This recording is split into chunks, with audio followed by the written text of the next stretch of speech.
গুজরাটের সুরাট থেকে উঠে এলো এক চাঞ্চল্যকর অভিযোগ। প্রেমের সম্পর্কের আড়ালে এক হিন্দু এনআরআই মহিলাকে ধর্মান্তরিত করা, অনলাইনে বিয়ে করা এবং ধাপে ধাপে টাকা, সোনা ও সম্পত্তি হাতিয়ে নেওয়ার অভিযোগে গ্রেপ্তার এজাজ সেলিম পটেল নামে এক সেলসম্যান।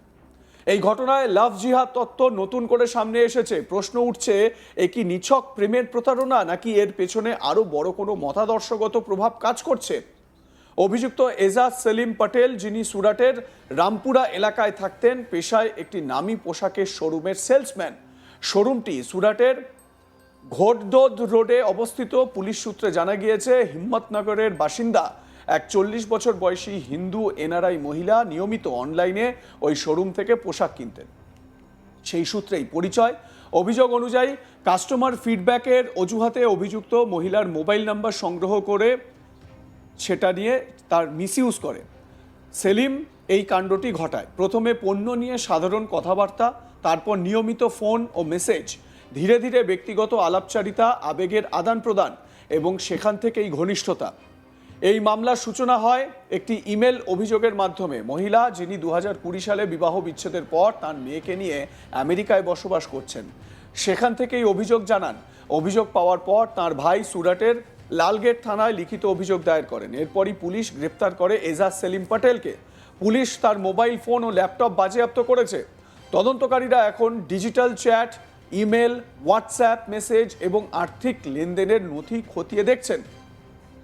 পুলিশ জানিয়েছে, 2024 সালের জানুয়ারিতে মহিলা হায়দ্রাবাদে গেলে একটি হোটেলে তাদের দেখা হয়। সেই সময় অভিযুক্ত সেলিম ওই মহিলার ফ্ল্যাটের চাবি সংগ্রহ করেন বলে অভিযোগ। এখান থেকেই সন্দেহের সূত্রপাত। প্রেম কি সত্যি আন্তরিক ছিল নাকি পরিকল্পিত? তদন্তকারীদের মতে অভিযুক্ত ধীরে ধীরে মহিলার ব্যক্তিগত ও আর্থিক জীবনে প্রবেশাধিকার পেতে শুরু করেন। অভিযোগের সবচেয়ে বিতর্কিত অংশটি এখানেই। 2024 সালের এপ্রিল মাসে অভিযুক্ত মহিলাকে সৌদি আরবে আমন্ত্রণ জানায়। অভিযোগ, সেখানে তাকে ইসলাম ধর্মে ধর্মান্তরিত করা হয় এবং নতুন নাম দেওয়া হয়। এরপর মে মাসে অনলাইনে বিয়ের আয়োজন করা হয়। এখানেই লাভ জিহাদ তত্ত্ব সামনে আসে। কিছু সংগঠন ও স্থানীয় সূত্রের দাবি এটি পরিকল্পিত ধর্মান্তরের ঘটনা, যদিও পুলিশের তরফে এখনো পর্যন্ত মতাদর্শগত সংগঠনের যোগসূত্রের প্রমাণ মেলেনি। বিয়ের পর অভিযুক্ত সেলিম নাকি ওই মহিলাকে বারবার তাকে আমেরিকায় নিয়ে যাওয়ার জন্য চাপ দেয়, কিন্তু ভিসা না পাওয়ায় পরিস্থিতি বদলে যায়। অভিযোগ, এরপর থেকেই শুরু হয় টাকার চাপ। হোয়াটসঅ্যাপ ও ইমেলের মাধ্যমে হুমকি দেওয়া হয় বলে দাবি করেছেন অভিযোগকারিনী। আতঙ্কে ও চাপে পড়ে তিনি প্রায় 60 লক্ষ টাকা পাঠান অভিযুক্তকে। এছাড়া অভিযোগ, ইন্দোনেশিয়া সফরের সময় তার ভাইয়ের 18 ভরি সোনা হাতিয়ে নেওয়া হয়। এমনকি হায়দ্রাবাদের প্রায় 50 লক্ষ টাকার একটি ফ্ল্যাট, যা তার প্রাক্তন স্বামী কিনে দিয়েছিলেন, সেটির উপরও নিয়ন্ত্রণ নেয় অভিযুক্ত। সব মিলিয়ে টাকা, সোনা ও সম্পত্তির পরিমাণ দাঁড়াচ্ছে 1,10,00,000 টাকারও বেশি। তদন্তে উঠে এসেছে আরেকটি গুরুত্বপূর্ণ তথ্য। এজাজ সেলিম পটেল ইতিমধ্যেই বিবাহিত এবং সুরাটের রামপুরায় পরিবার নিয়ে বসবাস করত সে। অর্থাৎ সে নিজের বিবাহিত হওয়ার বিষয়টি গোপন রেখেই সম্পর্ক গড়ে তুলেছিল এবং মহিলাকে সম্পূর্ণ এ বিষয়ে অজ্ঞাত রেখেছিল। এটি প্রতারণার অভিযোগকে আরও জোরালো করছে, কারণ বিবাহিত অবস্থায় অন্যত্র বিয়ে করা আইনত অপরাধ। যদিও ইসলামে একাধিক বিয়ে বা বহু বিবাহ কোনো রকম অপরাধ হিসেবে গণ্য করা হয় না। লাভ জিহাদ শব্দবন্ধটি দীর্ঘদিন ধরেই রাজনৈতিক ও সামাজিক বিতর্কের কেন্দ্রবিন্দু। কিছু রাজ্যে ধর্মান্তরের বিরোধী আইন রয়েছে, তবে প্রতিটি মামলায় মতাদর্শগত উদ্দেশ্য প্রমাণ করা অত্যন্ত কঠিন। এই মামলায় এখনো পর্যন্ত পুলিশ যা বলছে তা মূলত প্রতারণা, জালিয়াতি, ধর্মান্তর এবং আর্থিক অপরাধের অভিযোগ। জিহাদি সংগঠনের সরাসরি যোগসূত্রের প্রমাণ এখনো প্রকাশ্যে আসেনি।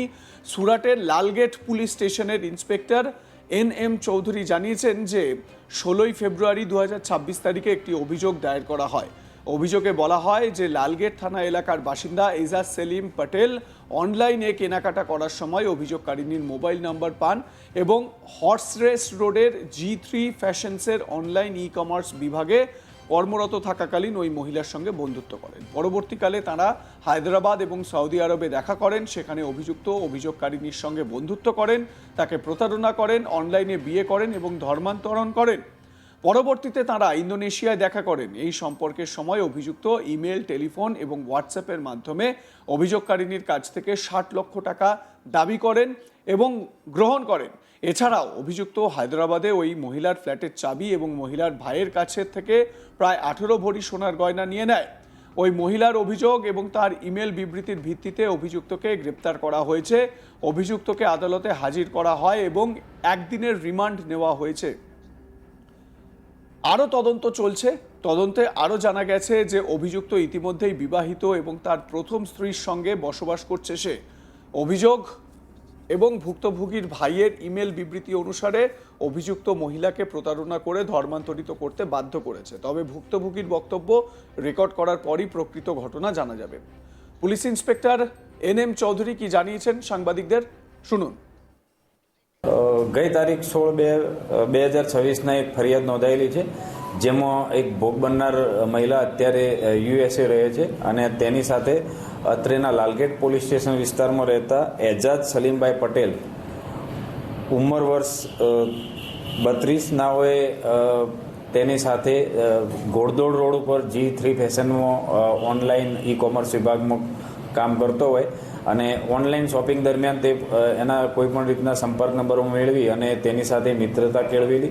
ત્યારબાદ તેઓ હૈદરાબાદ મુકામે મુલાકાત થયેલી અને એના પછી સાઉદી અરેબિયા ખાતે બંને જણા એકબીજાને મળેલા અને ત્યાં આ હાલના આરોપીએ એ સ્ત્રી સાથે મિત્રતા કેળવી અને તેની સાથે ઓનલાઈન મેરેજ કરેલા અને એને ઇસ્લામ ધર્મ પણ અંગીકાર કરેલો. ત્યારબાદ તેઓ ઇન્ડોનેશિયા મુકામે પણ મળેલા હતા. આ બધી મિત્રતા દરમિયાન હાલના આરોપીએ ભોગ બનનારને અલગ અલગ ઈમેલ ને ટેલિફોન તેમજ મોબાઈલ વોટ્સઅપથી અત્યાર સુધી 60 લાખ રૂપિયાની માગણી કરી અને તે મેળવી ચૂકેલો છે. આ સિવાય ભોગ બનનારનો હૈદરાબાદ મુકામે જે ફ્લેટ આવેલો છે એ પણ તેણે ચાવી લઈ લીધેલી છે અને ભોગ બનનારના ભાઈ પાસેથી આશરે 18 તોલા સોનાના ઘરેણા પણ અત્યાર સુધી લઈ લીધેલા છે.